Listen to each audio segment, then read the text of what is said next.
পুচকি, এ পুচকি, শোন আমার কথা। শুধু সারাদিন মুখে বসে বসে মেকআপ করে ভিডিও করলে হবে? একটু বরের ওপর নজর টজর দিতে হবে তো নাকি? কথাটা শুনে যা। কেন কাকিমা, কি হয়েছে একটু আমি বলো।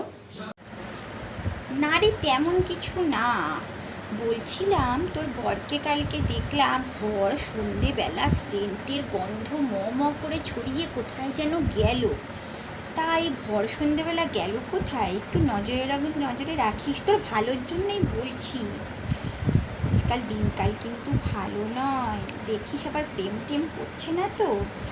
আজকাল যা হচ্ছে চারিদিকে সব তো শুনতে পাই, তাই তোকে একটু সাবধান করতে এলুম, বুঝলি? কি যে বলবো সত্যি। আরে ও তো অফিস পার্টিতে যাচ্ছিল সেজে বুঝে। ওফ, আমি তো ভয়েই পেয়ে গেছিলাম। তুমি কি বলছো? তোর ভালোর জন্যই আমি বলছিলাম। শোন, আরেকটা কথা তোকে বলা হয়নি। সেদিন আমি নকল মার্কেটে মার্কেটিং করতে গেছিলাম না, ওখানে দেখি তোর বরের বাইকের পেছনে জিন্স পরা একটা মহিলা। আমি যদি মুখটা দেখতে পেতাম না, তাহলেই হতো, তোকে ফোন করে একদম হাতে নাতে ধরিয়ে দিতাম, কিন্তু সেটা তো হলো না। তুই কোনো খোঁজ খবর রাখিস না, আমি বলে দিলাম। খোঁজ রাখ। বলো তো কে ছিল? তুমি মুখটা ভালো করে দেখেছো? ঠিক করে বলো আমায় কে ছিল, তারপর আমি দেখছি।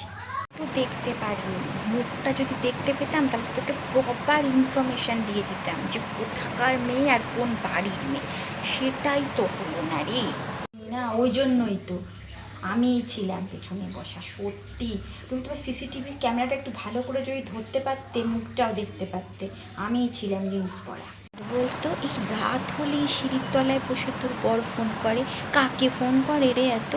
বাবা, পাড়ায় এত ছেলে আছে আমি দেখি, তোর বরকেই দেখি সিঁড়ির নিচে বসে গল্প করে। কি ব্যাপার বলতো? আমার তো ফাটছে বলো তো কাকিমা। আমার বর কার সাথে কথা বলছিল, তোমার এত জেনে কি লাভ বলো তো? তো যাই হোক, যখন জিজ্ঞাসা করছো বলেই দিই, আমার ভাইয়ের সাথে কথা বলছিল, ফোনটা তো আমারই ছিল। উফ বাবা রে বাবা, এমনি বলছে অভিজ্ঞতা। চুলকি আমার এমনি পেকেছে, অভিজ্ঞতা পেকেছে। শোন, বরকে সবসময় আঁচলে বেঁধে রাখতে হয়, যদি না পারিস ফুরুত হয়ে যাবে। কিন্তু আমি বলে দিলাম একটা কথা, এই কাকিমার কথা মিলিয়ে নিবি।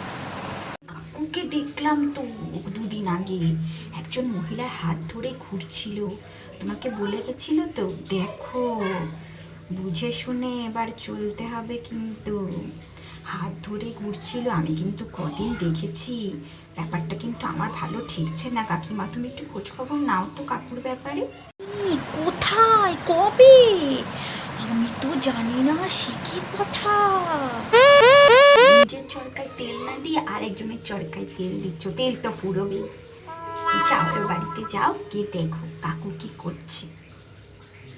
আমার অনেক রান্না বাকি, আমার বাবা অত সময় নেই আরেকজনের ব্যাপারে কথা বলার। তুই বাবা দেখে শুনে রাখিস তোর বরকে। আমি আসি, হ্যাঁ? আরে শোনো প্লিজ, টাটা।